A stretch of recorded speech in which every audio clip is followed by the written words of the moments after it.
Czekaj, co? Przecież ja zrobiłem identyczny żart dosłownie rok temu. Dobra, teraz trzeba to jakoś zapchać jakimś filmem. Ten się nada. Cześć widzowie, tutaj kanał Anenito. Jak widzicie, to jest nowy typ filmu na kanale, bo będę omawiał ranking. Chciałem odejść trochę od formatu recenzji, ale oczywiście niedługo do niej powrócę, ale zanim to zrobię, no to chciałem zrobić coś oryginal... A nie, czekaj. No dobra, to moja będzie rozszerzona wersja i w tym momencie połączę jedną z serii rankingów i moich opinii i wtedy wyjdzie nam ranking według mojej opinii. A będę omawiał animatorów, no bo sąsiedzi akurat mają całkiem ciekawych animatorów, którzy się wyróżniają i jakość u nich jest bardzo ważna, przykładowo przy porozumiewaniu się. Z góry mówię, że podczas filmu, jak będą jakieś wstawki z jakimś animatorem, jest szansa, że mogę się pomylić. I jeszcze jedna uwaga, że nie będę liczył czasu i warunków animacji. Na przykład jak przykładowo Steamworks miał mało czasu na animację, a na przykład Kloss miał dużo, nie będę tego w ogóle brał pod uwagę, tu się liczy jakość. No to teraz możemy przechodzić do miejsca ostatniego.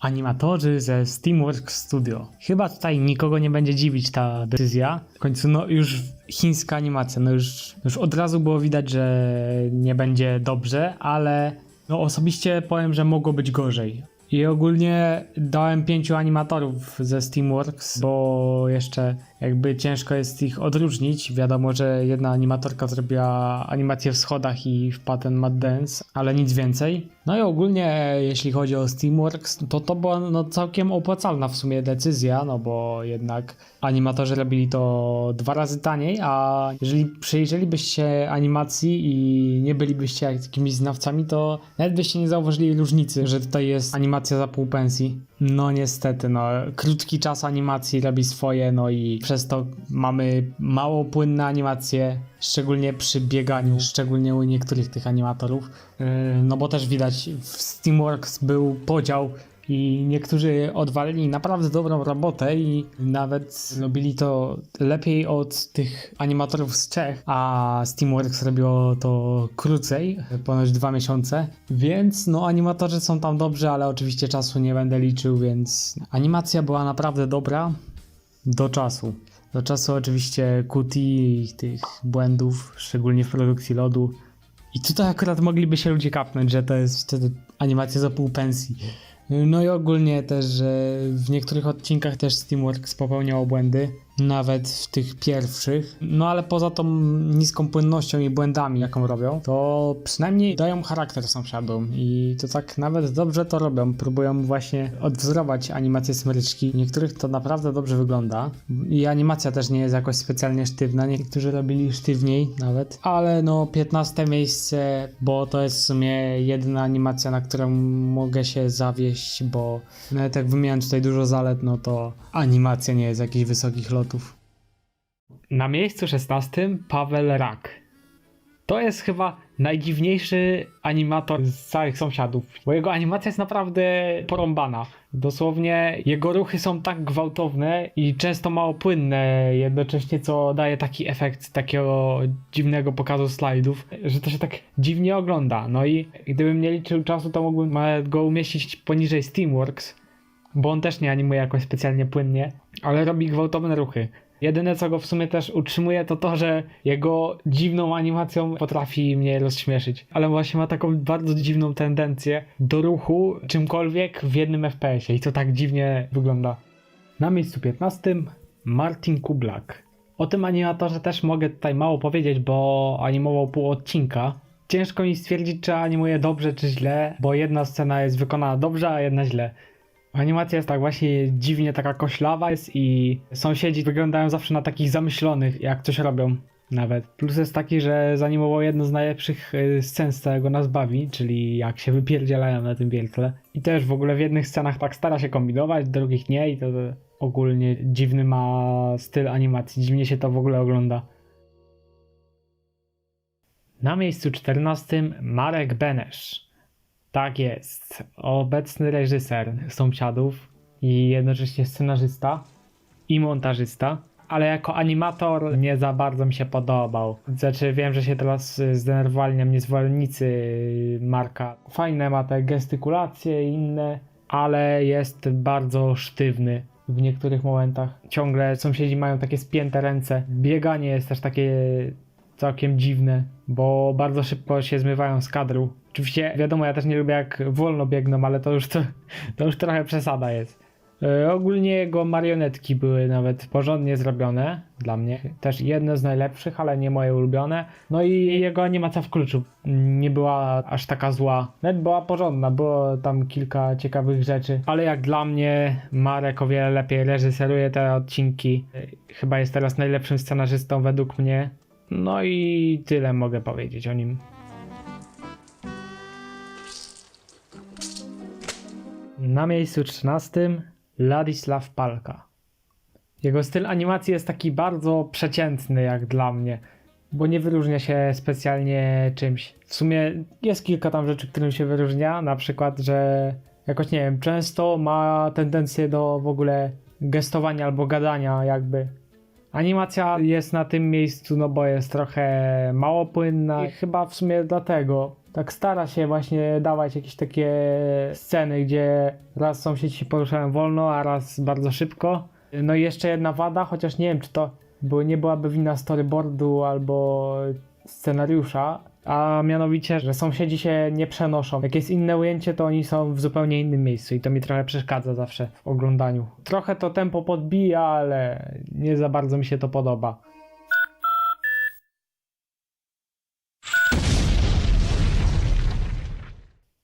Na miejscu 12 Jan Sztenczyl. O jego animacji chyba mogę najmniej powiedzieć, bo na razie widzieliśmy u niego tylko reklamę. I to będzie chyba opinia, która się najszybciej zestarzeje, bo pewnie jego animacja w odcinkach będzie o wiele lepsza. Ale tutaj mi się podoba, no tak, no nie jest to jakieś złe, ale jest średnie. Bardzo ma taką dziwną tendencję jakby do sekwencji, że strasznie chce się inspirować storyboardem, bo po zrobieniu jednej czynności tak nagle od razu robi drugą czynność. To jest tak, jakby ci sąsiedzi dostawali komendy, że a teraz wpadnij na pomysł, a teraz zrób ajeto. Tak dziwnie to wygląda. To nie jest takie gładkie przechodzenie, tylko robią jedną czynność i od razu robią drugą. Ale jak mówię, ta opinia się pewnie źle zestarzeje, bo w nowych odcinkach pewnie, a jego animacja będzie o wiele lepsza, więc to tyle o nim. Auto dojelo? Dovolená jede dál. Na miejscu 11 Ksenie Wawreczkowa. Jest to animatorka, która się trochę udzieliła do klasycznej serii Ajeto, ale co ciekawe, powróciła jeszcze do sezonu 3. Wiele osób mówi, że animacja Wawreczkowej jest bardzo niepłynna. No i chyba tutaj nie trudno jest się zgodzić, bo nawet jak robi to w 25 fps, no to jednak te ruchy są takie mega gwałtowne i trochę dziwnie to wygląda. Też czasami jak sąsiedzi Ksenii biegną, to tak chodzą jakby na boki, to tak dziwnie wygląda. No i jeszcze podoba mi się to, że ma śmieszny gest, jak sąsiedzi kiwają głową. O animatorce mogę mało powiedzieć, bo poza tą płynnością nie stara się jakoś udziwniać.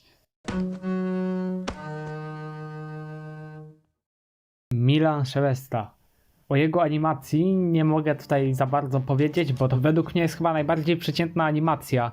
O tej animacji nie mogę za wiele powiedzieć, bo animował tylko pół odcinka. I dla mnie ze wszystkich animatorów jest tym najprzeciętniejszym animatorem. Bo jednak tam próbuje robić jakieś wydziwnienia, ale jego ruchy są takie proste i po prostu robi te animacje, żeby były. Takie trochę lepsze z Teamworks. Na miejscu 9 Cyryl Podolski. Trochę szkoda, że animował tylko jeden odcinek i drugi w połowie. Z jego animacją sąsiedzi się tak zachowują jak takie duże dzieci. I ogólnie jego animacja stara się rozśmieszyć i mu się to w sumie udaje. Chyba najlepszy animator, który robił odcinki od Bontona. Ogólnie powiem, że marionetki Cyryla mają chyba najlepszy design z całej serii. Chociaż też się znajdzie kilka fajnych. I mamy jeszcze jedyną scenę w Całych Sąsiadach, kiedy łamią czwartą ścianę.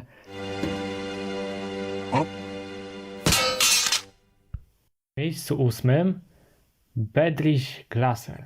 ten animator robi bardzo niepłynną animację, chociaż może się nawet wydawać płynna, jak robi to w 12 FPS-ach i to jest moim zdaniem dobrze przez to zrobione. Bo on prawie non-stop nadaje animację w 12 FPS-ach i tylko jakieś wielkie upadki robi bardzo płynnie. No i ogólnie animator się bardziej skupia tutaj właśnie, żeby ta animacja była ładniejsza niż płynniejsza. Wadą trochę jego animacji że to jest to, że może być czasami sztywna przez te mało płynne upadki albo ogólnie, że tak dziwnie stoją i jest niezręcznie. Albo ta scena, co mnie zawsze denerwuje, kiedy tak głową trzepią w prawo i w lewo. Ale osobiście jako animator mi się podoba, fajnie się w sumie ogląda. I jego marionetki są w sumie porządnie zrobione. Na miejscu 7 Karel Chocholin. Bardzo ważny animator w Sąsiadach, bo zanimował dużo klasycznych odcinków z Aieto i jest ogólnie pierwszym animatorem. Niby też jak robił te klasyczne odcinki, no to jednak robił te bardziej gorsze, no bo te lepsze mu zabierał Klos, ale jego animacja w sumie też nie była taka najgorsza. Dla mnie też nawet próbował rozśmieszyć, kiedy się coś działo. Tak, jego animacja była naprawdę gwałtowna i też fajnie wyglądała przez to. Też nadaje Sąsiadom charakteru sporo. Jego sceny, kiedy się kłócą, są złotem. I jego animacja jest ciekawa, bo też często sąsiedzi wariują jak to robią i na przykład kręcą się dookoła, też fajne gesty pokazują czasami.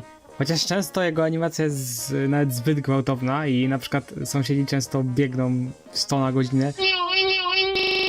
Ale animacja ogólnie była no całkiem porządna. Miała trochę tam wad. Przykładowo scena w bujanym krześle. Często jak byli jakoś zszokowani albo biegli, to podnosili ręce do przodu. I to jest taka charakterystyczna rzecz dla Chocholina. Ale jego animacja była też na dobrym poziomie. Dobrze, że się znalazła w Aieto, bo to nie jest jakaś zła animacja. Za to, że się też odbił na klasycznych odcinkach, ma 7 miejsce. Ma tam trochę wad, na przykład czasami gorsza płynność, ale animacja jest porządna i chyba możemy przechodzić do miejsca 6. Na miejscu 6 Vlasta Pospišilová. Najlepsza animatorka, która nie zanimowała ani razu pełnego odcinka. Na plus jest fakt, że animowała tapety, czyli najbardziej lubiany odcinek z całych Sąsiadów. No i o jej animacji mogę też właśnie mało powiedzieć. Powiem tyle w sumie, że wiedziała jakim stylem animować w danej scenie. I ogólnie, że animacja bardzo przypomina Alfonsa, chociaż to właśnie Alfons się inspirował bardziej Vlastą. To jej animacja jest akurat płynna, trochę kontrastuje z animacją Wawreczkowej w tym odcinku. Podoba mi się styl biegania w ogóle u Vlasty, bo to jest bardzo rzadka animacja, kiedy jak postacie biegną, to ruszają rękoma w górę i w dół. I jak biegają, to robią to bardzo szybko i nagle się tak zatrzymują w jednej pozycji. To tak fajnie wychodzi. Jeszcze ma też taką ciekawą tendencję rozpoznawalną, że sąsiedzi tak powoli kiwają głową zawsze. No ale ogólnie o tej animatorce mogę mało powiedzieć, bo animowała tylko jeden odcinek. A innymi animacjami spoza Sąsiadów nie będę się czepiał. Na miejscu 5 Alfons Mensdorf-Pauli. Ten animator animuje od 1982 do dziś i to jest osoba, która pracowała najdłużej z Sąsiadami. Nie z animatorów, tylko z całej obsady nawet. Bo animował prawie wszystkie sezony, oprócz serii 3 i na Wękowie z tych dłuższych sezonów. Jego animacja jest naprawdę według mnie chyba najbardziej rozpoznawalną animacją w Sąsiadach, w sensie chodzi o to, że jego styl można bardzo łatwo rozpoznać. I dosłownie jak zobaczycie na inną produkcję, to od razu widać, że była robiona właśnie przez Alfonsa. Bo jego sekwencje są całkiem rozpoznawalne, a to dlatego też, że bardzo często je powtarza. Przykładowo, kiedy sąsiedzi biegną, no to cofają się plecami do tyłu i dopiero potem rozbieg. Z tego co wiem, to niektórzy niezbyt lubią właśnie to, że Alfons tak powtarza te sekwencje. Trochę też według mnie jego animacja może trochę sztywno wyglądać, nawet jak jest płynna. No i ogólnie trzeba powiedzieć, że umieściłem go też tak wysoko, no bo to jest najpłynniejszy animator w ogóle z całej serii. I jednocześnie najszybszy. Bo ponoć Klos tam mówił, że właśnie Alfons potrafi zrobić od niego animację szybciej. No ale ogólnie właśnie jego płynność jest tak bardzo płynna, że niezależnie od sceny przerobi sceny 105 FPS-ach. Chyba tylko znam jedną scenę, gdzie robił animację na dwójkach.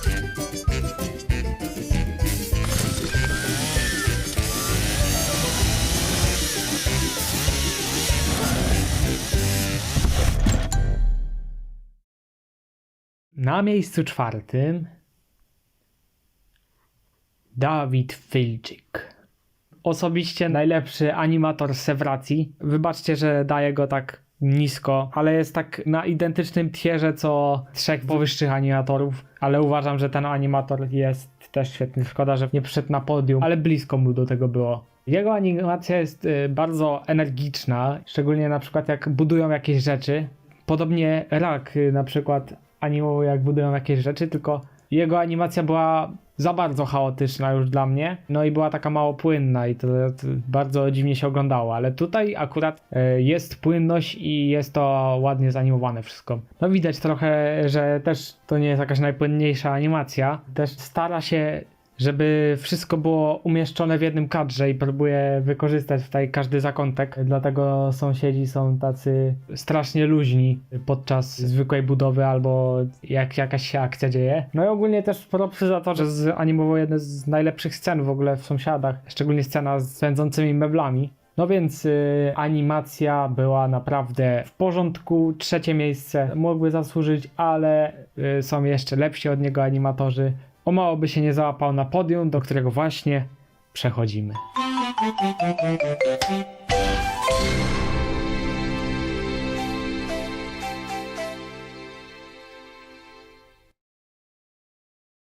Na miejscu 3 Jan Smryczka. Obecnie najlepszy animator z całego Patmat.